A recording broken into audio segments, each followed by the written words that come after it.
देखिए लगातार हम अप टू डेट कंटेंट आप लोगों को इस तरीके से प्रोवाइड करते रहेंगे, लगातार बस फॉलो करते रहिए। ए प्लस बी, बी प्लस सी, सी प्लस ए का वैल्यू ये दे रखा है, ए प्लस बी प्लस सी इतना है, ये आपको निकालना है। देखिए ये निकालने का मतलब क्या है, बात समझिएगा ध्यान से। ये निकालने का मतलब क्या है, ये निकालने का मतलब ये है कि अगर आप एलसीएम ले लेते हैं, एलसीएम आ गया ए बी सी, ठीक है, एलसीएम आ गया बी सी ए सी और ए बी का, ठीक है, इसका एलसीएम आ गया आपका ए बी सी। इसका मतलब है इसे ए बी सी बनाने के लिए आप क्या करेंगे, इसे ए से गुणा करेंगे यानी ए स्क्वायर, इसे ए बी सी बनाने के लिए क्या करेंगे, बी से मल्टीप्लाई करेंगे यानी बी स्क्वायर, इसे ए बी सी बनाने के लिए क्या करेंगे, सी से मल्टीप्लाई करेंगे, ए स्क्वायर बी स्क्वायर सी स्क्वायर, यानी ये आपको निकालना है ए स्क्वायर अनुपात बी स्क्वायर अनुपात सी स्क्वायर। अब मेन बात देखिए, आपका करने का तरीका बहुत मैटर करता है, ठीक है। अगर आप ध्यान से देखते हैं, देखिए ए प्लस बी, बी प्लस सी, सी प्लस ए 5:7:6 है, और ए प्लस बी प्लस सी आपका 72 दे रखा है, ठीक है। या तो ये तरीका हो सकता है कि आप ए बी सी की वैल्यू माने, ठीक है, आपने देखा ए प्लस बी प्लस सी 72 है, पर क्योंकि आपको एग्जैक्ट वैल्यू नहीं निकालनी है, मैं लिखता हूं यहां पर, देखिए आपको एग्जैक्ट वैल्यू नहीं निकालनी,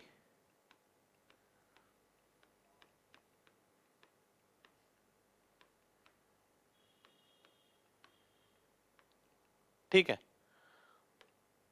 आपको एग्जैक्ट वैल्यू नहीं निकालनी है, आपको अनुपात निकालना है, ठीक है। अगर अनुपात आपको निकालना है तो आप सीधा सीधा क्या करिए, रेशियो पे ही काम करिए, एग्जैक्ट वैल्यू निकालने की जरूरत नहीं है। अगर मैं यहां से देखता हूं ए प्लस बी, बी प्लस सी, सी प्लस ए, यानी इसका मतलब हो गया, अगर मैं सबको ऐड करता हूं तो कितना आएगा, 7 और 6 13 और 5 18, ठीक है, 7 और 6 13 और 5 18 हो गया, यानी ए प्लस बी प्लस सी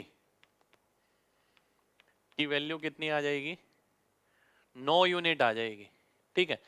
इसको मैं भूल जाता हूं क्योंकि मैं एग्जैक्ट वैल्यू पे काम नहीं कर रहा हूं, तो a प्लस बी प्लस सी आपका क्या आ गया, 9 आ गया, क्योंकि 2 बार a 2 bar b 2 bar c कितना हो जाएगा, 18 के बराबर हो जाएगा। एक बार a एक बार b एक बार c किसके बराबर हो जाएगा, 9 के। 9 का मतलब क्या है, यहाँ पर 9 यूनिट है, ठीक है, तो 9 यूनिट के बराबर आ गया। अगर मैं देखता हूँ a प्लस बी किसके बराबर है, 5 यूनिट के बराबर, तो c की वैल्यू क्या आ जाएगी, 4 यूनिट आ जाएगी। इसी तरीके से b की वैल्यू कितनी आ जाएगी, अगर आप देखते हैं c प्लस ए है 6 यूनिट, तो b की 3 यूनिट आ जाएगी, और सी ए की वैल्यू कितनी आ जाएगी, ए की वैल्यू आ जाएगी आपकी 2 यूनिट, क्योंकि टोटल कितना है, 9 यूनिट। यूनिट मैंने इसलिए लिख दिया आपको समझाने के लिए कि एग्जैक्ट वैल्यू नहीं है, और एग्जैक्ट वैल्यू की हमें जरूरत भी नहीं है यहाँ पर, ठीक है, हमें अनुपात की जरूरत है।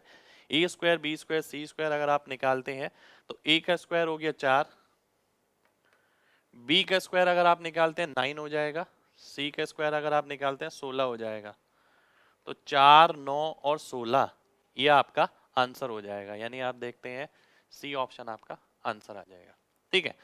तो काफी अच्छा क्वेश्चन था, काफी सारी जानकारी हमें यहाँ पर मिली। देखिए लगातार अप टू डेट कंटेंट हम आपको दे रहे हैं, और ऐसा कंटेंट भी दे रहे हैं जो आज तक आपने नहीं देखा हो, ठीक है। काफी सारी चीज आपने हमारे साथ जुड़ के सीख ली है कंप्लीट तरीके से, ठीक है, पर आपको ये देखना है कि क्या क्या चीज अभी भी बची है, यानी मेंस के लिए तैयारी हम अभी से ही करते चलेंगे।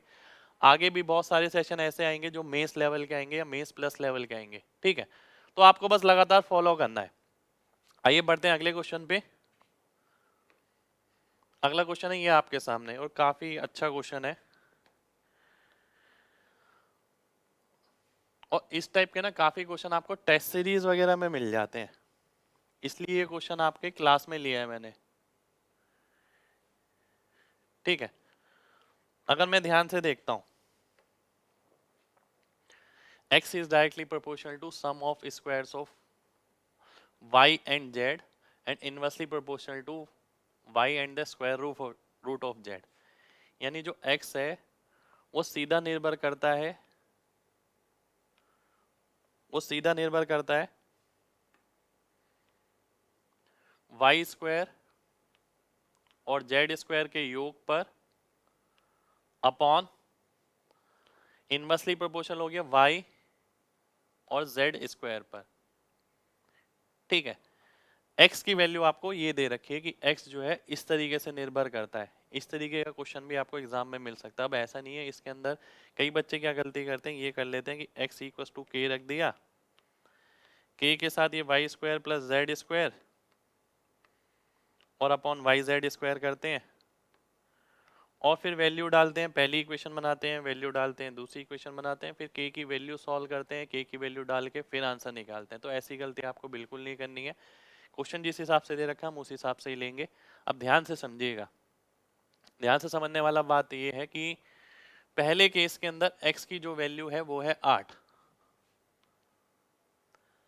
दूसरे केस के अंदर जो x की वैल्यू है वो है 1। अब ऊपर क्या आना है, Y square plus Z square. के नहीं लिखना है, डायरेक्ट रेशियो लिखना है। अगर मैं रेशियो लिखता हूं, देखिए अगर मैं लिखता हूं x1 अपॉन x2 तो y1 z1 y1 z1 नीचे x2 आ जाएगा, k हट जाएगा। ठीक है, तो हमने क्या करा 8 अपॉन 1। अब आप देखते हैं पहले केस के अंदर जो वैल्यू है Y square plus Z square यानी 1/4 प्लस 3/4, ये Y square plus Z square हो गया, अपॉन वाई जेड स्क्वायर है हाफ इंटू इसका स्क्वायर, हाफ इंटू 3/4, तो ये हो गया आपका 3/8। ठीक है, एक वैल्यू ये आ जाएगी और दूसरी वैल्यू क्या आएगी, दूसरी वैल्यू आपकी नीचे आएगी। नीचे वाली वैल्यू क्या रहेगी अब वो देख लेते हैं। वाई स्क्वायर प्लस 36 अपॉन नीचे आ गया वाई जेड स्क्वायर यानी 36y। ठीक है, यानी आपको ये सॉल्व करना है। ठीक है, Y square plus 36 upon 36y। अब ध्यान से समझिएगा, 3/4 1/4 ये हो गया 1, 8 ऊपर जाएगा, 8 से 8 कट जाएगा, बचेगा 3। तो यानी आप देखते हैं Y square plus 36 upon 36y बराबर आ गया किसके, ये आ गया 8 से 8 कट गया, ये 1 हट गया, नीचे 3 आ गया। ठीक है, तो 36y ऊपर आ गया, वाई स्क्वायर प्लस 36 नीचे आ गया 3। ठीक है, ये 3 आएगा इसके साथ इक्वल टू 1, ये आ गया 12y। ठीक है, अब एक चीज आप कर सकते हैं, यहाँ पर कई बच्चे पता है क्या गड़बड़ करते हैं, पूरी कैलकुलेशन करते हैं। अब अगर हम ऑप्शन से ही वैल्यू उठा लें, अगर देखिए ध्यान से, अगर मैं y की जगह 6 रख देता हूं, अगर आप y की जगह 6 रखते हैं तो 12 6 72, 36 और 36 72, 72/72 क्या हो गया, 1 आ गया। तो ऑप्शन से वैल्यू लेनी है और वेरीफाई करानी है, ऑप्शन से वैल्यू लेकर वेरीफाई करानी है, ऑप्शन से वैल्यू लेकर वेरीफाई करानी है। ठीक है, तो आंसर आपका y इक्वल टू 6 आ जाएगा। क्वेश्चन थोड़ा लेंदी है, इसलिए मैंने आपसे कहा था कि आज की क्लास में हम कुछ एक क्वेश्चन ऐसे ही देखने वाले हैं जो लेंदी हैं, जो मेंस लेवल के हैं। ठीक है, बढ़ते हैं अपने अगले क्वेश्चन पे।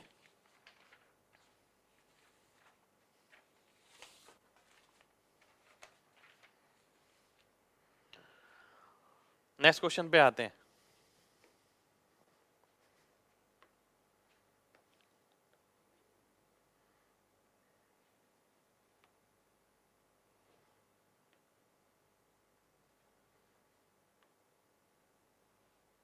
ठीक है, ये आपका नेक्स्ट क्वेश्चन है।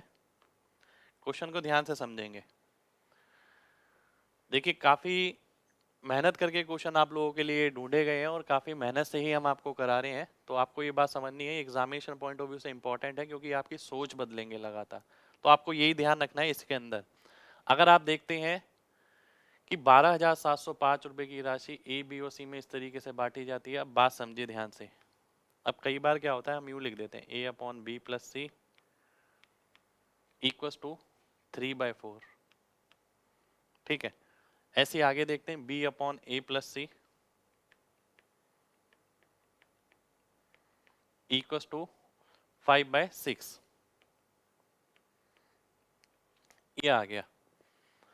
अब वो बोलता है ए और बी रुपए सी को दे देते हैं कि प्रत्येक का हिस्सा बराबर हो जाता है। ठीक है, प्रत्येक का हिस्सा बराबर हो जाता है। अगर ए रुपए और बी रुपए सी को दे देते हैं, प्रत्येक का हिस्सा बराबर हो जाता है, तो आपको ए प्लस बी का मान आना है। ठीक है, अब ध्यान से समझिए। अब आपने एक बात देखी यहां से कि भाई ए प्लस बी प्लस सी की वैल्यू कितनी है, 7 है, और यहाँ कितनी है, 11 है। पर ये तो सेम होनी चाहिए, और इसके लिए ना आपको लिखने की जरूरत नहीं है, ये मैंने आपके हिसाब से समझने के लिए बताया बस। ठीक है, तो इसको आप क्या करेंगे, 11 से गुणा कर देंगे, इसको आप क्या करेंगे, 7 से गुणा कर देंगे, तो a प्लस बी प्लस सी आपका सेम हो जाएगा। अब आप देखते हैं 11 इंटू 3, a की वैल्यू क्या आ गई। अब मैं ए बी सी की बात करूं, ठीक है, ए बी सी की अगर आप बात करते हैं तो 3 इंटू 11 कितना हो गया, 33 हो गया। ठीक है, और 7 इंटू 5 कितना हो गया, 35 हो गया। और ये कितना बचा, 8 यूनिट। 33 और 35 68 हो गया, 9 यूनिट बचा। ये 8 यूनिट नहीं बचा, 9 यूनिट बचा। तो ये आपका 9 यूनिट आ गया। ठीक है, यानी इस अनुपात में ए बी और सी अभी तक हैं, आगे वाले पार्ट पे अभी हम नहीं आए हैं। अब वो बोलता है कि ए कुछ रुपए इसको दे देता है, बी भी कुछ रुपए इसे दे देता है। तो ऐसा करने के बाद क्या होता है, तीनों पे बराबर राशि बचती है। ठीक है, बराबर राशि का मतलब है, और आपको बताना है ए प्लस बी का मान। अब ध्यान से समझिएगा बात को, इसका टोटल कितना है, 77। ठीक है, 77 इसका टोटल है। अब तीनों पे अगर बराबर राशि बचती है, इसका मतलब है 1:1:1, यानी 77/3, 77/3, 77/3। ठीक है, यानी इसका मतलब है जो सी का हिस्सा है वो कितना हो जाएगा, 77/3 हो जाएगा, क्योंकि सभी का हिस्सा 77/3 आएगा। अब आप ध्यान से देखें, अगर सी की जो वैल्यू 9 यूनिट थी, अब वो 77/3 हो गई। अब सी को क्या मिला, सी को मिला ए और बी दोनों मिलाकर। तो हम क्या करेंगे, 77/3 में से अगर 9 घटा देते हैं तो ये आ गया 50/3। इतने यूनिट वैल्यू हो गई किसकी, a प्लस बी की। तो ये वैल्यू आ गई आपकी a प्लस बी की। ठीक है, अब आपने एक चीज देखी कि a प्लस बी की ही वैल्यू आपको निकालनी थी। आपको वैल्यू किसकी पता है, 12,705। ये टोटल की वैल्यू पता है, यानी 77 की। 77 की वैल्यू हो गई आपकी 12,705।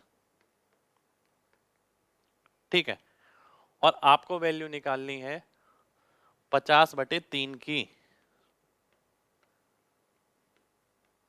ठीक है, तो अगर ध्यान से देखें, आप बहुत ध्यान से देखना है कि इसकी वैल्यू अगर आप निकालते हैं, आप अगर डीएस लगा लेते हैं तो डीएस से भी आंसर आ जाएगा और वैसे भी आपका आंसर आ जाएगा। अगर आप ध्यान से देखें कि ये 12,705 रुपये है, 7 2 9, 5 और 1 6, ये 3 से 3 कट जाएगा। ठीक है, ये 7 हो गया, 11 हो गया, 11 इंटू 7, 11 से अगर मैं इसे काटता हूँ, 11 एकम 11 बचा 1, 11 एकम 11 बचा 6, 11 पंजे 55, 5 आ गया। ठीक है, अब 7 से अगर मैं काटता हूँ, ये 3 से कटेगा पहले। अगर मैं 3 से काटता हूँ, 3 3 9, डीएस आ जाएगा इसका 5।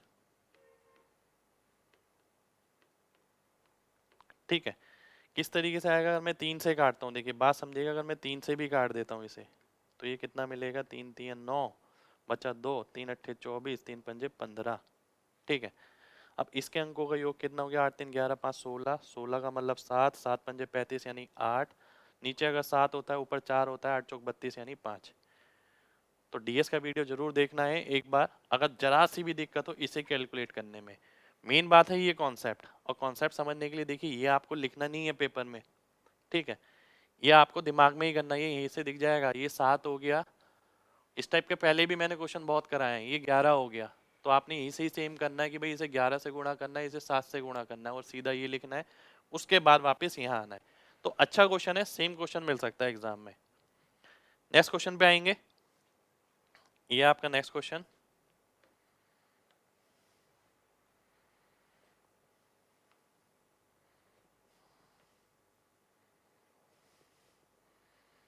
अब देखिए क्या बोला गया है यहाँ पर,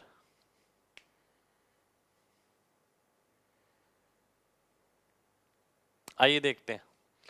प्रेशर जो है वॉल्यूम पे इनवर्सली वेरी करता है, प्रेशर वॉल्यूम पे उल्टा वेरी करता है। दबाव जो है मात्रा का व्युत्क्रमानुपाती होता है, ठीक है।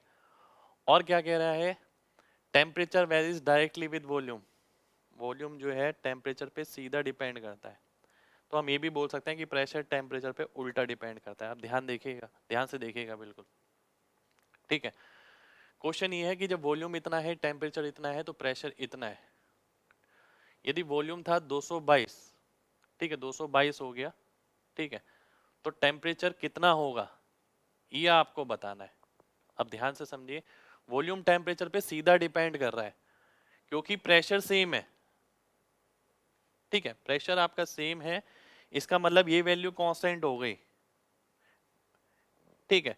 तो वॉल्यूम जो है टी पे डायरेक्टली डिपेंड कर गया। वॉल्यूम अगर टी पे डायरेक्टली डिपेंड करता है तो आप बोलते हैं कि भाई 25 डिग्री के लिए अगर वॉल्यूम 75 था, क्योंकि आपको टेम्परेचर निकालना है, रुक जाइए, अगर टेम्परेचर निकालते हैं,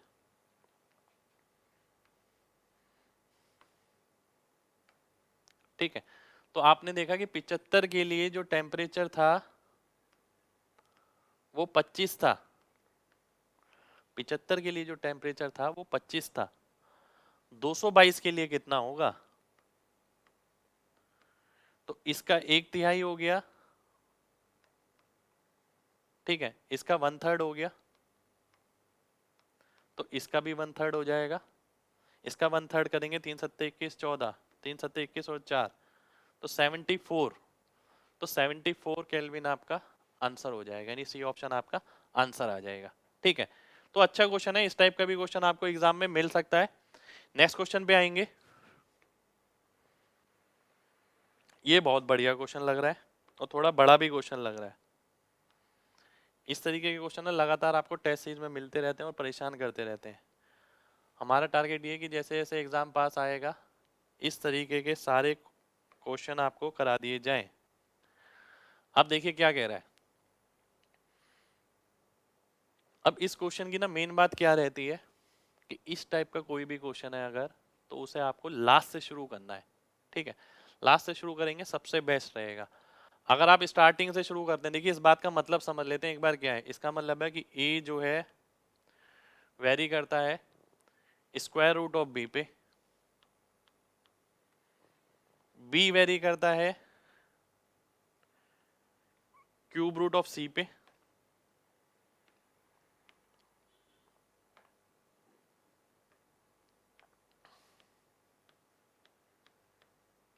ठीक है, क्यूब ऑफ सी पे,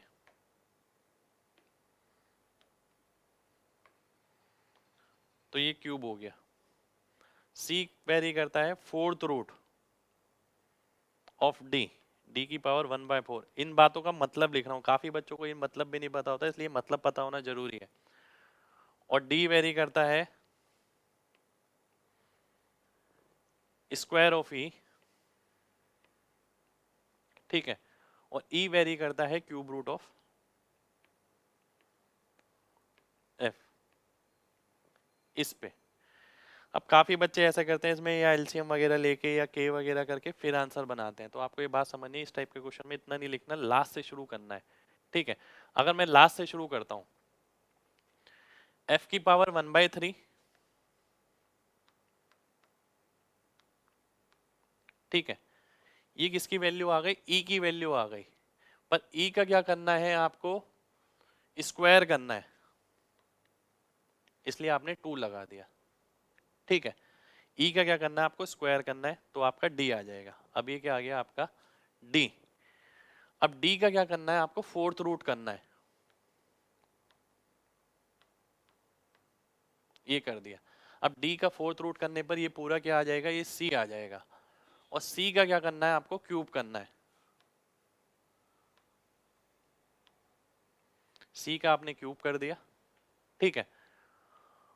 और सी का क्यूब करने पर ये क्या मिल गया आपको, बी मिल गया। और बी का क्या करना है आपको, स्क्वायर रूट करना है, ठीक है, यानी 1/2।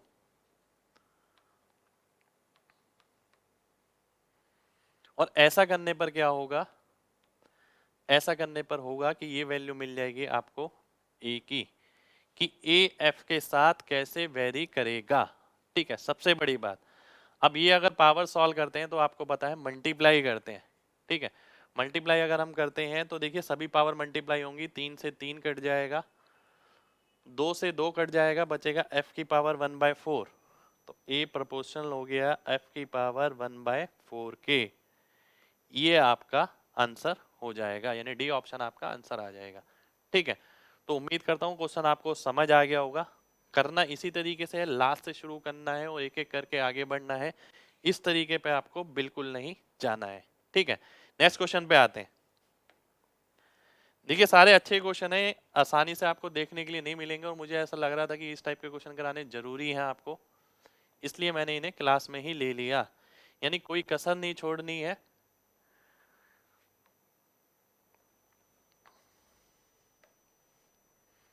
आइए देखते हैं क्या कह रहा है। ए और बी की आय का अनुपात 8:11 है। ए और बी की आय का अनुपात 8:11 है और खर्चे का अनुपात 1:2 है।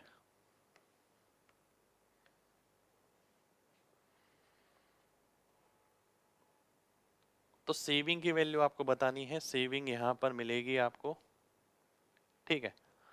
अब यहां पर एक चीज दे रखी है कि बी के खर्चे का 114.28%, 114.28, 14.28 होता है आपका 1/7, 114.28 मतलब 8/7, ठीक है। तो बी के खर्चे का 8/7 बराबर है किसके, ए की आय के, ए की इनकम के। तो आप बोलते हैं कि भाई बी का अगर खर्चा और ए की इनकम, इसका अनुपात होना चाहिए 7:8, ठीक है, इसका अनुपात ये आना चाहिए 7:8। अब मैं यहां देखता हूं, यहां मैं देखता हूं बी का खर्चा, बी का खर्चा कौन सा पार्ट है, ये वाला, ठीक है। और ए की इनकम कौन सी है, ये वाली। तो ये 7:8 होना चाहिए, ठीक है। 7:8 करने के लिए ध्यान से समझिएगा बात को, ठीक है। 7:8 करने के लिए हमें क्या करना पड़ेगा, इसे 7 से गुणा करना पड़ेगा, ठीक है। और अगर इसे 7 से मल्टीप्लाई करते हैं तो इसे 2 से मल्टीप्लाई करना पड़ेगा, ठीक है। तो आपने क्या करा, इसे 7 से गुणा कर दिया और इसे 2 से गुणा कर दिया। ऐसा करने पर क्या हुआ, ये 7:8 कंफर्म हो गया, ठीक है। अब ऐसा करने से क्या हुआ, इनकम देखिए कितनी कितनी हो गई। अगर आप देखते हैं ध्यान से, ये हो गया 16, ये हो गया 22, ये हो गया 14, ये हो गया 7, ठीक है, ये आ गया। अब आप देखते हैं ये तो इनकम है और ये क्या है, खर्चा है। यहाँ आ जाएगा बचत, 16 में से 7 गया 9 यूनिट, 22 में से 14 गया 8 यूनिट। आपको वैल्यू किसकी दे रखी है, बी की वैल्यू आपको दे रखी है, यानी 8 यूनिट की। 8 यूनिट की वैल्यू अगर 1004 है, आपको वैल्यू निकालनी है 9 यूनिट की, ठीक है। 9 यूनिट की आपको वैल्यू निकालनी पड़ेगी। अब सीधी सी बात है, ये तो आपको सॉल्व करना पड़ेगा, यानी पूरा पूरा सॉल्व करना पड़ेगा। और सॉल्व करता हूं मैं, क्योंकि 9 का मल्टीपल तो मैं देखता हूँ सभी ऑप्शन में आ रहा है। अगर मैं सॉल्व करता हूँ 4 से, 4 दूनी 8, 251, ठीक है, ये आ गया। तो ये क्या आ गया, 251 इंटू 4.5, ठीक है, इतना आ गया। तो इसको अगर आप सॉल्व करते हैं, पहली बात तो ये कि आंसर जो आएगा वो डेसिमल में आएगा, ठीक है। अगर 250 को अगर आप 4.5 से गुणा करते हैं, 250 को, 250 चौक हो गया 1000 और 250 का आधा हो गया 125, 1125 तो यही हो गया, यानी 1125 से बड़ा होगा और डेसिमल में होगा। तो आप देखते हैं कौन सा ऑप्शन है, सी ऑप्शन है, सी ऑप्शन आपका आंसर हो जाएगा। तो काफी अच्छा क्वेश्चन था। देखिए मेंस पॉइंट ऑफ व्यू से मैं जैसे कि मैं बोल रहा हूँ, ये बहुत अच्छे क्वेश्चन है, धमाकेदार क्वेश्चन है।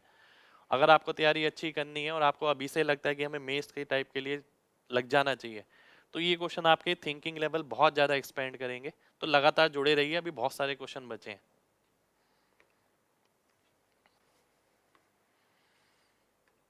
ये आपका नेक्स्ट क्वेश्चन,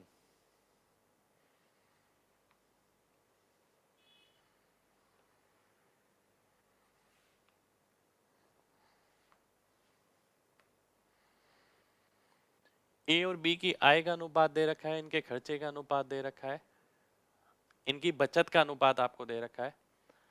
आपको बताना है कि ए अपनी आय का कितने प्रतिशत बचाएगा, बी बी अपनी आय का कितने प्रतिशत बचाएगा। आइए देखते हैं, अच्छा क्वेश्चन लग रहा है। ए और बी की आय का अनुपात है कितना, 5 और 4। ये इनकी इनकम का रेशियो हो गया, ठीक है। अब ये इनकी आय का अनुपात है, अगर आप देखते हैं इनके खर्चे का अनुपात जो कि 6:5 है, ठीक है। और अगर इसमें से ये घटा देंगे, बात समझिएगा, अगर इनकम में से घटा देते हैं एक्सपेंडिचर तो बचता है सेविंग। सेविंग किस अनुपात में दे रखी है, 7:5 में दे रखी है, यानी 7x और 5x में लिख सकता हूं इसे, ठीक है। ये सेविंग आ गई किसकी, ए और बी की। अब जैसे कि आपको मैंने काफी बार ये पढ़ा है cross multiplication method, cross multiplication method पे ये क्वेश्चन है। अगर आप देखते हैं ध्यान से, 5 पंजे 25, 6 चौक 24, अंतर कितना आ गया, 1 यूनिट का। किसके बराबर होता है, 6 पंजे 30, 7 पंजे 35, 35 में से 30 गया, 5 आ गया, 1 यूनिट 5x के बराबर है। 1 यूनिट अगर 5x के बराबर है तो ये 4 यूनिट किसके बराबर हो जाएगा, 20x के बराबर हो जाएगा, ठीक है। यानी आप ये बोलेंगे कि भाई बी ने 20x इनकम थी बी की और उसने बचा लिया 5x, ठीक है। तो आप देखते हैं इसने अगर 5x बचा लिया 20x में, तो कितने परसेंट इसने बचा लिए ये आपको निकालना है। ये हो गया आपका 25%, 1/4, ठीक है। ये आपका आंसर आ जाएगा। तो उम्मीद करते हैं सबको ये कॉन्सेप्ट क्लियर हो गया होगा। तो यानी इन कॉन्सेप्ट्स पे इस तरीके के क्वेश्चन और बन सकते हैं, ठीक है, इसलिए क्लास में डिस्कस किए गए हैं। आइए बढ़ते हैं अगले क्वेश्चन पे। ये आपका अगला क्वेश्चन,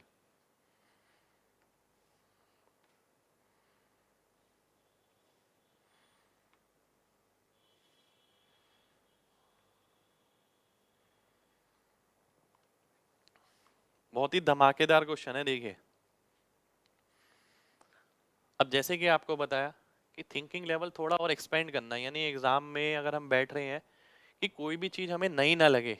मेन बात एक्सटर्नल जो वैरायटी है, जो हम सोच ही नहीं सकते कि किसी बुक में मिल सकती है, वो वैरायटी आज हम आज के सेशन में कन्वर्ट कर रहे हैं, ठीक है।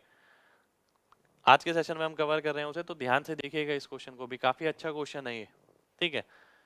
जिसकी एक व्यक्ति जिसकी मंथली आय दे रखी है 1700 रुपए,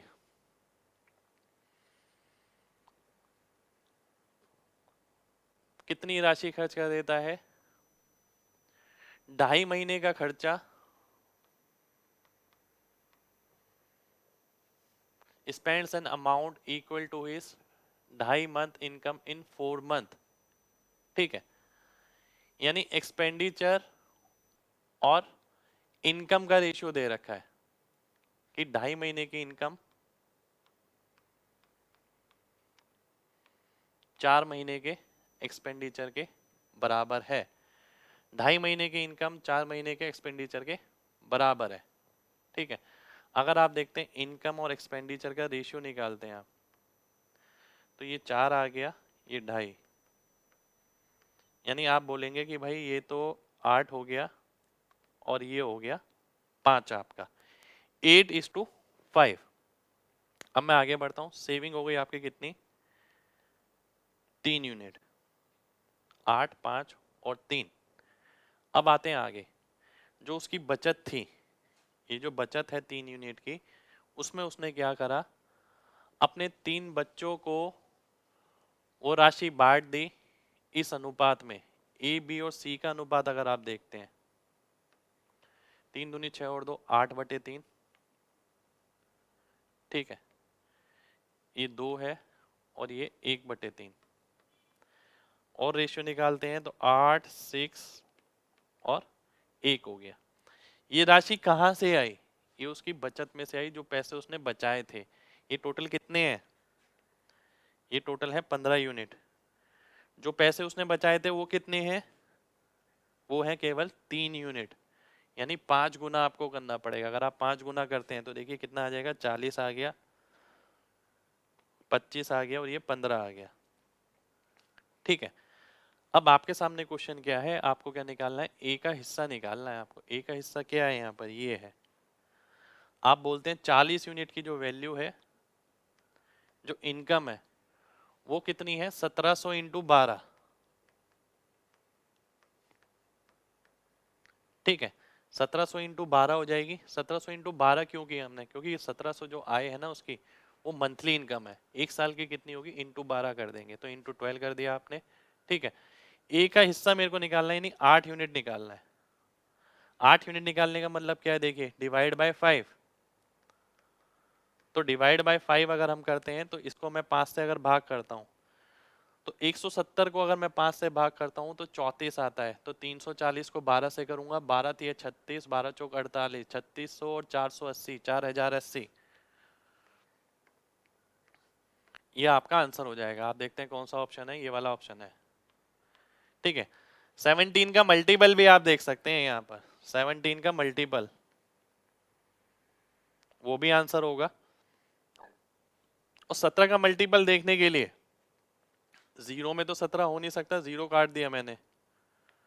17 दूनी 34 बचा 2, ये तो नहीं होगा। 36 भी नहीं हो सकता, 28 भी नहीं हो सकता, बचा क्या, केवल डी ऑप्शन, ये आपका आंसर हो जाएगा। ठीक है, तो अच्छा क्वेश्चन था, बनाते रहिए और बढ़ते रहिए आगे। लगातार कोशिश जारी है हमारी, आगे भी सभी चैप्टर्स के नई वैरायटी के क्वेश्चन आपको लगातार मिलते रहेंगे, बस फॉलो करते रहिए। क्वेश्चन है ये आपके सामने, क्वेश्चन पढ़ देता हूं मैं एक बार। पुरुष, महिला और बच्चों को 1:2:3 के अनुपात में एक काम करने के लिए नियोजित किया जाता है। उनके भत्ते का अनुपात दे रखा है 6:3:2, उनकी मजदूरी जो है। ठीक है, जब 50 आदमी काम पे लगाए जाते हैं तो सभी का 4500 रुपये भत्ता बनता है। तो वीकली वेजेस बताना है कितना होगा, एक व्यक्ति, एक आदमी और एक महिला और एक बच्चे का।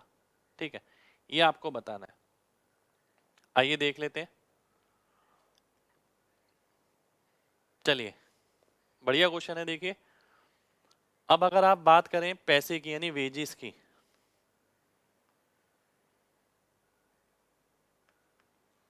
ठीक है, अगर वेजेस की बात करें तो वेजेस कैसे मिलता है, खर्चा जो मिलता है, खर्चा इस हिसाब से मिलता है कि भाई आदमी ने काम कितना किया, ठीक है, कितना काम किया वो यहाँ दे रखा है, ठीक है, और उनको प्रतिदिन कितना मिलता है वो यहाँ दे रखा है। ठीक है, तो टोटल अगर आप खर्चा निकालते हैं तो 6 × 1, 3 × 2 और 2 × 3। ठीक है, वेजिस इस हिसाब से निकलेगा। तो वेजिस का अनुपात आ गया 6:6:6। ठीक है, ये आ गया। ये कैसे आया, ये 6 रुपये से मिलते हैं अगर, और एक काम करता है तो 6 काम, 6 हो गया यहाँ पर और 6 आ गया यहाँ पर और 6 आ गया यहाँ पर। ठीक है, अब आप देखते हैं एक चीज कि यहां पर आपको बोला गया कि भाई 4500 रुपये टोटल है, 4500 रुपये टोटल है, मतलब 1500 रुपये यहां पर मिलेंगे, 1500 रुपये यहां मिलेंगे,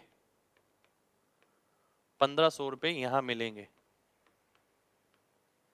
1500 रुपये इस तरीके से मिल जाएंगे, क्योंकि 4500 रुपये मिल रहे हैं और 6 तीनों एक अनुपात एक हो गया।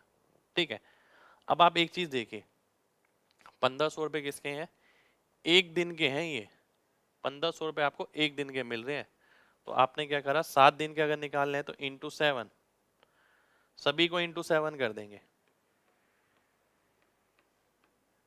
ठीक है, तो ये आ गए आदमी, महिलाएं और बच्चे। ठीक है, तो आपने देखा यहाँ पर ये चीज कैसे आई, 18 की वैल्यू अगर 4500 है, 6 की वैल्यू 1500 आ गई, 1500 एक दिन की आई, 7 दिन की कितनी आएगी, 7 इंटू 1500। अब आपने देखा कि आदमी जो है वो है 50 आदमी को इतने पैसे मिल रहे हैं, 50 आदमियों को, तो एक व्यक्ति को कितना मिलेगा, आप काटेंगे 30 इंटू 7, 210 आ जाएगा। ठीक है, 50 आदमी को अगर इतने मिल रहे हैं, आप यहां देखते हैं अगर आदमी हुए 50 तो महिलाएं कितनी होंगी, 100 हो जाएंगी, तो प्रत्येक महिला को कितना मिलेगा, 105 रुपये मिल जाएगा। ये 100 हो गया तो ये 150 हो जाएगा। ठीक है, तो प्रत्येक बच्चे को कितने मिलेंगे, 70 रुपये मिल जाएंगे, ये आपका आंसर हो जाएगा। ठीक है, अच्छा क्वेश्चन था। अब एक तरीका और बताता हूँ इसे करने का, जब उसने ये बोल रखा है कि भाई ये 6:3:2 में है, उनको जो पैसे मिल रहे हैं वो 6:3:2 में है, और ऐसा मैं पहले भी काफी बार करा चुका हूँ, आपको पता है, लगातार ये कॉन्सेप्ट हम यूज कर रहे हैं। तो आप ये देखते हैं कि भाई यहाँ पर पूछा गया है, वीकली वेजेस पूछा है। अब अगर वीकली भी पूछा हो तो देखिए इंटू 7 इंटू 7 इंटू 7 होगा, 7 कट जाएगा, आंसर तो फिर भी 6:3:2 में होना चाहिए। तो आपने देखा क्या ये 6:3:2 में है, ये नहीं है। 6:3:2 में है 35 6 35 तिया 35 दूनी 35 6 35 तिया, ये नहीं होगा, ये तो 35 से कटेगा ही नहीं, तो केवल एक ही ऑप्शन है ये वाला, ये आपका आंसर हो जाएगा जो 6:3:2 में है, तो ये ऑप्शन आपका आंसर आ जाएगा। तो काफी अच्छा क्वेश्चन था। नेक्स्ट क्वेश्चन पे आएंगे।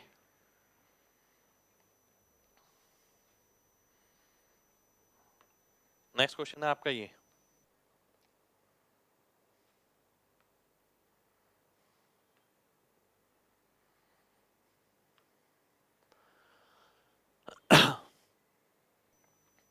अच्छा क्वेश्चन लग रहा है। देखिए इस टाइप के क्वेश्चन में पता क्या होता है, मेन बात ये होती है कि इस टाइप का क्वेश्चन हमें डायरेक्ट पेपर में मिलता है, इस टाइप के क्वेश्चन के लिए हम तैयार नहीं रहते।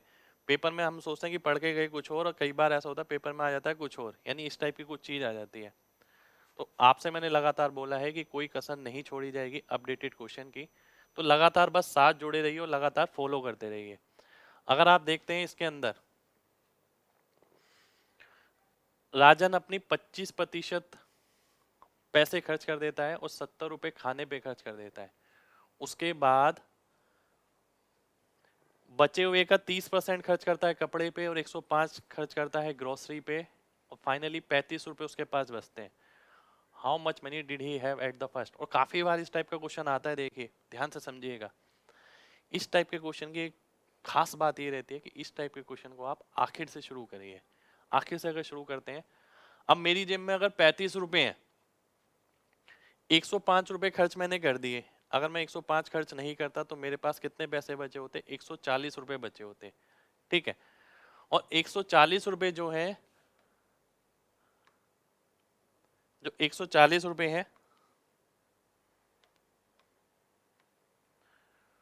वो जो मेरे पास पहले राशि बची थी उसका 30% खर्च करने के बाद बचे हैं, यानी ये कितना है 70%। तो जो राशि बची थी उसका 70% आपको दे रखा है, रिमेनिंग का 100% कितना हो गया, 200 हो गया। तो यानी इसका मतलब ये है कि यहां पर, यहां तक कंडीशन ये है कि मेरी जेब में 200 रुपए बचे थे। ठीक है। अब 200 रुपए कब बचे? जब उसने पेट्रोल खरीद लिया और 70 रुपए खाने पे खर्च कर दिए। अगर 70 रुपए खाने पे खर्च नहीं करता तो वो भी उसी की जेब में बचे होते, यानी 270 रुपए बचे होते उसकी जेब में। और 270 रुपए किसके बराबर हो गए? अगर आप देखते हैं 25% खर्च करने के बाद 270 रुपए आपके पास बचे हैं, यानी 75% की राशि हो गई 270 के बराबर।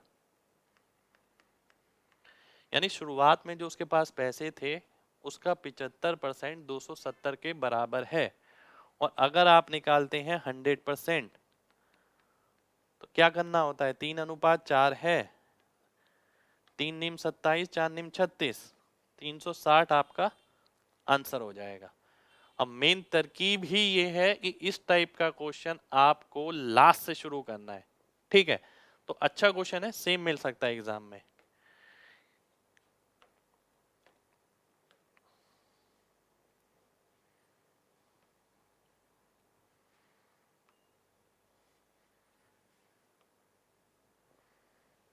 आइए देखते हैं।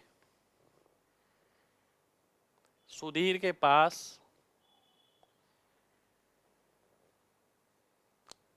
24 आम ज्यादा हैं केलों से। यदि वह 1/6 आम दे देता है तो, और 3/8 केले दे देता है, तो उसके पास 35 और आम हो जाते हैं बनाना से। तो शुरुआत में आम की संख्या बतानी है। अब देखिए इस टाइप के क्वेश्चन के लिए ना मैं आपसे ये कहूंगा कि आप ऑप्शन से करें तो सबसे बेस्ट है। ऐसा ऑप्शन लें आम की संख्या का जो 6 से भाग हो सके। एक ऑप्शन तो कट गया, बाकी बचे 3 ऑप्शन। अब ध्यान से समझिएगा। अगर आम होते 96, ठीक है, अगर आम होते 96 तो ये आगे ही was left with 35 more bananas than mangoes than bananas. एक बार दोबारा से देख लेते हैं। उसके पास 24 मोर बना आम है बनाना से, ठीक है, 24 मोर है, तो अगर ये 72 हो गया, ठीक है, सीधी सी बात। अब आम अगर 96 थे तो बनाना कितने होने चाहिए? 72 होने चाहिए। ऐसे मैं यहां लिख लेता हूं। आम अगर 120 थे, ठीक है, ये 24 ज्यादा अगर होते तो ये 96 हो जाते। इसी तरीके से मैं यहां लिख लेता हूं, आम अगर 144 होते हैं, बाकी देखिए एक्स मान के करना पड़ेगा। अगर आप वैसे करते हैं तो 120 हो गए, ठीक है। अब क्या कहता है वो, बात समझिएगा। यदि वह 1/6 आम दे देता है और 3/8 बनाना दे देता है, 3/8 हो गया इसका, 8×3 = 72, 9×3 = 27, ठीक है। तो देखिए मेन बात क्या है कि इन दोनों का जो अंतर है वो कितना आना चाहिए? वो आना चाहिए आपका 24 और 35 का अंतर, यानी 11 आना चाहिए, ठीक है। जिसमें 11 आएगा वो ऑप्शन वेरीफाई होगा। 1/6 हो गया यानी 20 हो गया, 3/8 12×3 = 36, ठीक है, 3/8 हो गया बनाना का, तो ये हो गया 12×3 = 36। अब इसकी बात करते हैं। अगर 1/6, ठीक है, 1/6 यानी 24 हो गया, 24 आम दे दिए, 3/8 तो 15×3 = 45 हो गया, ठीक है। अब आप देखते हैं 11 का अंतर किस में आ रहा है? 27 और 16 में अंतर आ रहा है 11 का, क्योंकि 11 ज्यादा होनी चाहिए। यहां से यहां में क्या फर्क पड़ गया? 11 आम की संख्या और बढ़ गई, ठीक है। और यहां से अगर यहां में अगर आप देखते हैं तो आपने देखा कि आम की संख्या कितनी बढ़ेगी? 11 बढ़ जाएगी, ठीक है। इसमें से अगर आप इसे घटाते हैं तो 11 आ जाएगा, इसमें से इसे घटाते हैं 11 नहीं आएगा, इसमें से इसे घटाते हैं 11 नहीं आएगा, ठीक है। तो इस टाइप के क्वेश्चन का करने का तरीका ये है कि आप इसे इसी तरीके से ऑप्शन के थ्रू बनाएं। अगर एक्स वाई करके बनाएंगे तो देखिए मेरा मानना है कि पेपर में छोड़ना ज्यादा बेटर है, एक्स वाई से भी हो जाएगा क्वेश्चन। नेक्स्ट क्वेश्चन पे आएंगे। नेक्स्ट क्वेश्चन है ये आपके सामने।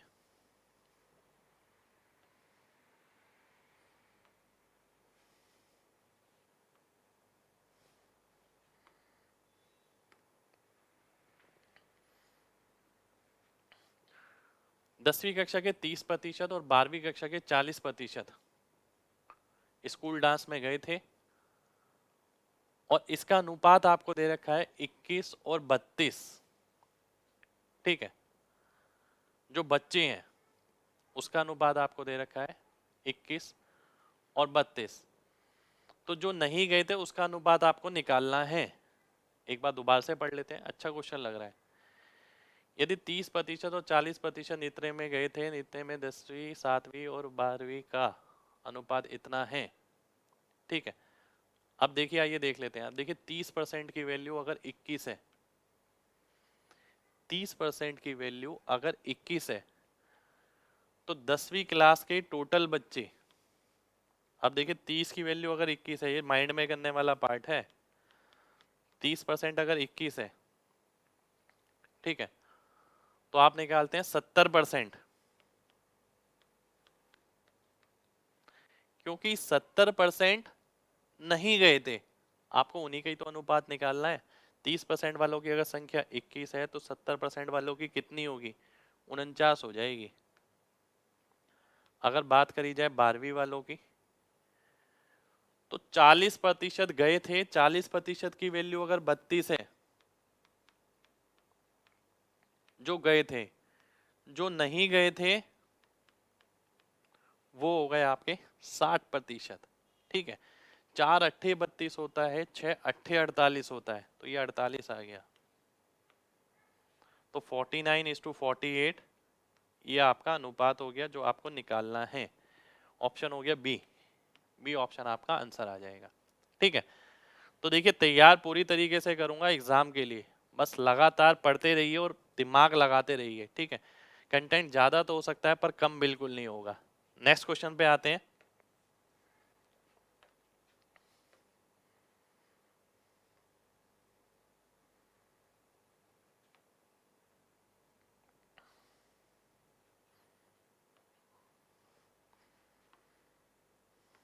क्वेश्चन ये है आपके सामने, टॉम और हैरी के पास कुछ चॉकलेट हैं।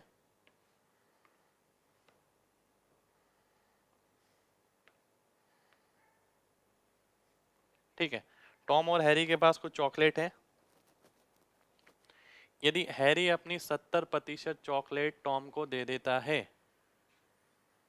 हैरी अपनी 70% चॉकलेट टॉम को दे देता है, तो स्टार्टिंग में अगर बात करें, हैरी के पास अगर 10 चॉकलेट थी, तो अब 3 बची हैं। ठीक है, स्टार्टिंग में ये, अब हैरी की बात करें अगर,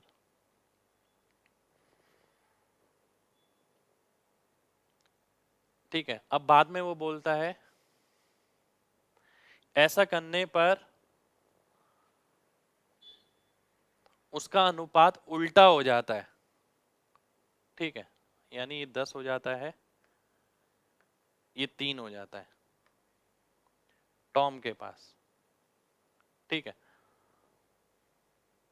यदि हैरी के पास एक्स चॉकलेट ज्यादा है टॉम से शुरुआत में, ठीक है, शुरुआत में अगर बात करें तो 7 चॉकलेट ज्यादा है, एक्स की वैल्यू कितनी आ गई? 7। ठीक है, तो what percent of x does Harry had at the end? तो अब हैरी के पास कितनी चॉकलेट है? 3 चॉकलेट है हैरी के पास। ठीक है, तो 7 का 3 यानी आपने देखा 1/7। ठीक है, 1/7 होता है आपका 14 पॉइंट समथिंग, 3/7 हो जाएगा 42 पॉइंट समथिंग। ठीक है, एग्जैक्ट वैल्यू तो नहीं लिखी पर अप्रोक्सीमेट वैल्यू लिखी है। 14.28 होता है, 42.84 होता है। एक बार दोबारा से देख लेते हैं, देखिए क्या कह रहा है कि टॉम और हैरी के पास कुछ चॉकलेट है। ठीक है, यदि हैरी अपनी 70% चॉकलेट दे देता है टॉम को, तो हैरी के पास अगर पहले 10 थी अब 3 बचेगी, तो इसके कारण क्या होता है, नंबर ऑफ चॉकलेट का अनुपात जो है वो उल्टा हो जाता है। ठीक है, तो यानी ये 10:3 हो जाएगा इसके पास, इसके पास से 7 चली गई, इसके पास आ गई। ठीक है, तो आपने देखा कि 7 हो गई, एक्स की वैल्यू उसके पास शुरुआत में कितनी थी, अब कितनी है? 3, क्योंकि एट द एंड लिखा है, तो 3/7 आपको निकालना है। 42 सही, 42.84 हो जाएगा।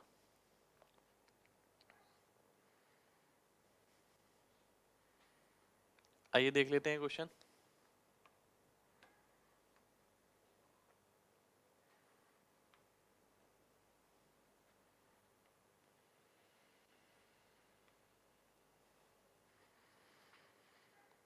बी के पास टोटल का 25% है। ध्यान से देखेंगे बिल्कुल, ये अगर बी है,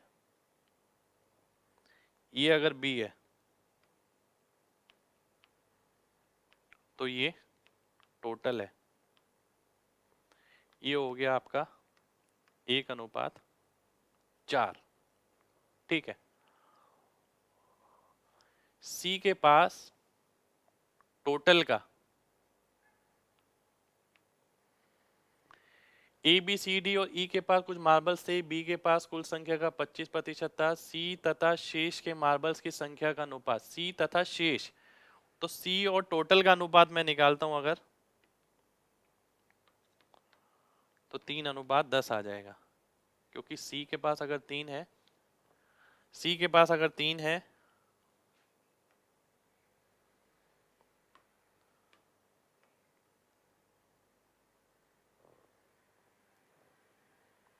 सी के पास अगर 3 है तो टोटल 10 हो जाएगा, क्योंकि बाकियों के पास 7 है। आगे देखते हैं, डी और ई के पास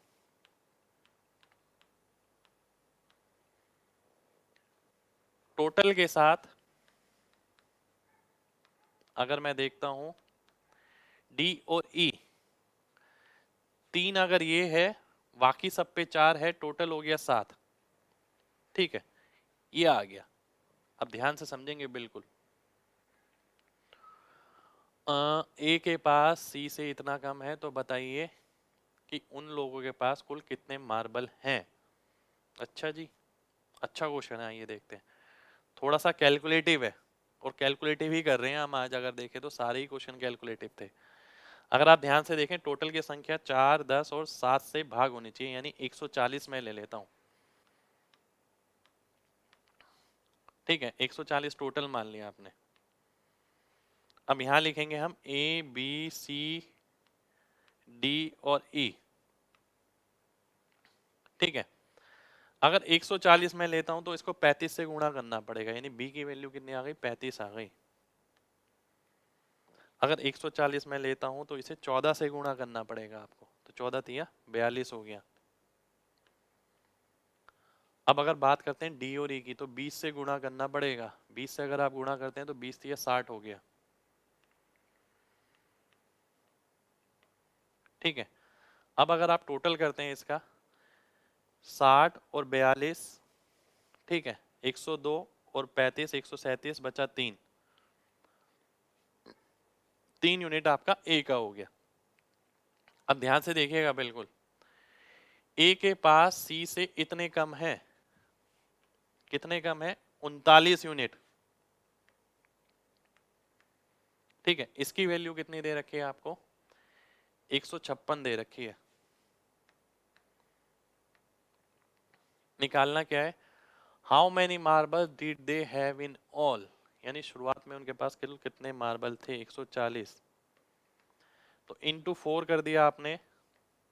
ठीक है, तो ये भी इंटू 4 हो जाएगा, 14 चौक 56, 560, यानी ए ऑप्शन आपका आंसर आ जाएगा। ठीक है, तो कई बार ऐसा होता है कि क्वेश्चन ना लेंदी बन जाता है, पर घबराना बिल्कुल नहीं है। कॉन्सेप्ट आपके साथ है, कॉन्सेप्ट सारे मैंने आपको पढ़ाए हैं, सारी वीडियोस आपने देख रखी है। ठीक है, तो इसी तरीके से आपको क्वेश्चन को अटेम्प्ट करना है। नेक्स्ट क्वेश्चन पे आएंगे। नेक्स्ट क्वेश्चन है आपका ये,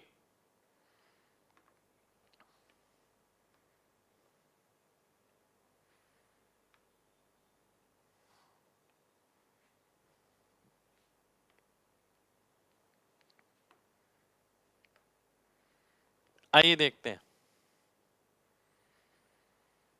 ये बहुत बड़ा क्वेश्चन लग रहा है। देखिए, वैसे तो मैं ये कहूंगा कि भाई इस टाइप का क्वेश्चन अगर आपको एग्जाम में दिखता है तो डेफिनेट है कि छोड़ ही दीजिए। ठीक है, कोशिश करते हैं इसको करने की, बात को ध्यान से समझते हैं। अगर मैं देखता हूं, आजम के पास कुछ पैसे थे जो उसने आजाद को दिए कुछ आइटम खरीदने के लिए। आजाद ने टेक्स्ट बुक खरीदी, कुल पैसे के 1/3 से 80 रुपए ज्यादा से। ठीक है। उसके बाद उसने स्टेशनरी खरीदी, उसके बाद उसने आखिर में सॉक्स खरीदी, और आखिर में इतना पैसा बच गया। चलिए आइए देखते हैं, अटेम्प्ट करके देखते हैं, क्वेश्चन का पता नहीं होगा या नहीं होगा। ठीक है। अब अगर आप देखते हैं ध्यान से,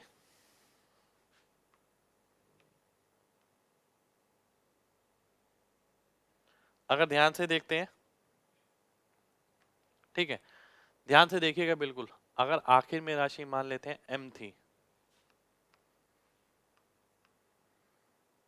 अब वो कहता है कि आधी राशि से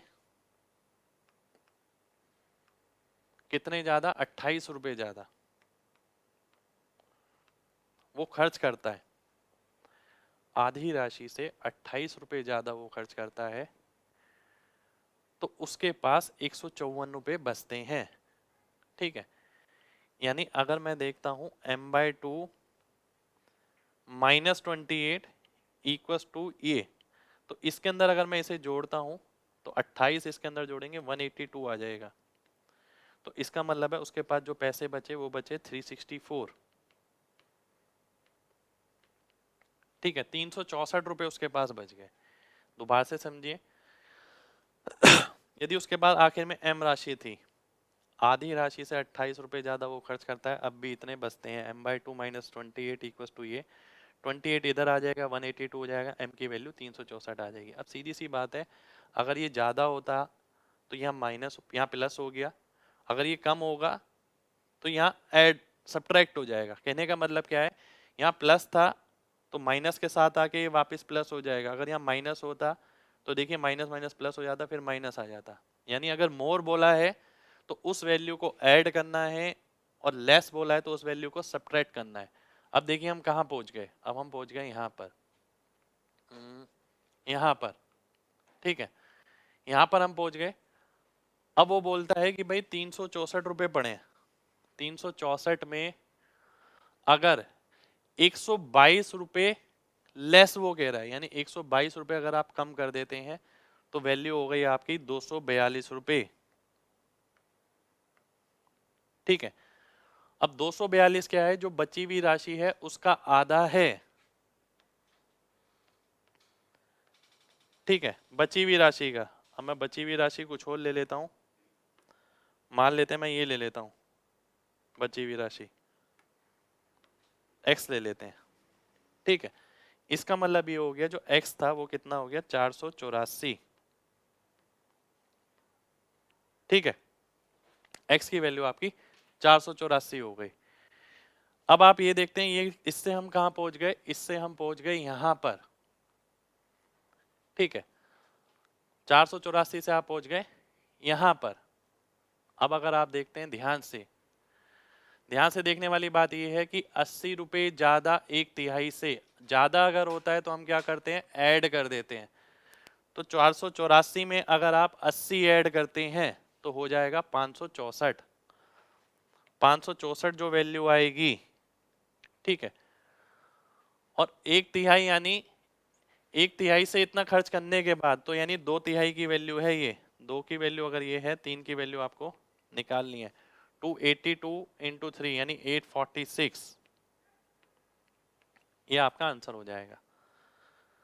मुझे लगता है कि आप में से काफी बच्चों को ये मुश्किल भी लगेगा, पर इसीलिए मैं एक बार रिपीट और करूंगा।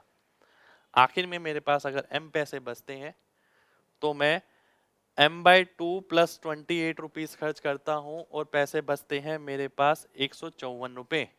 ठीक है, पैसे बचते हैं आपके पास 154 रुपए, तो m/2 इक्वस टू 182 आ गया, m की वैल्यू 364 आ गई। आपने यहाँ क्या ऑब्जर्व किया कि यहाँ प्लस था तो यहाँ प्लस हो गया, यहाँ माइनस होता तो यहाँ माइनस हो जाता। ठीक है, और दूसरी बात, यहाँ क्या बचेगा, जो इसमें से ये घटेगा। अब आपने देखा 364 आ गया, आप 364 यहाँ तक पहुंच गए। अब उसके बाद आपने देखा 122 रुपए कम, तो 364 में से 122 कम कर दिया, ये आ गया। और ये कब है, आधे पैसे खर्च करने के बाद, तो आधा बचेगा, तो पूरा कितना होगा 484। 484 तक अगर यहाँ पहुंच गए, फिर आपने देखा 80 रुपए और खर्च करने के बाद 80 रुपए जोड़ दिया आपने इसके अंदर, तो ये हो गया 564।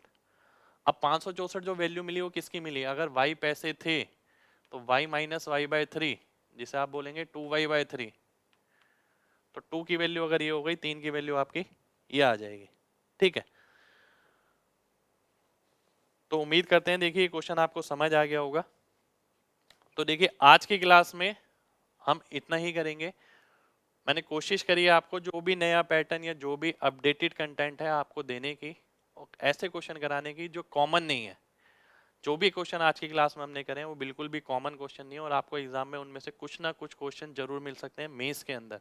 ठीक है, तो जुड़े रहिए इसी तरीके से। ठीक है, लगातार फॉलो करते रहिए, लगातार अपडेटेड कंटेंट आप लोगों के लिए मैं बना रहा हूँ, लगातार मेहनत कर रहा हूँ। ठीक है, मिलते हैं आपसे नेक्स्ट सेशन में, तब तक के लिए अपना ख्याल रखिए।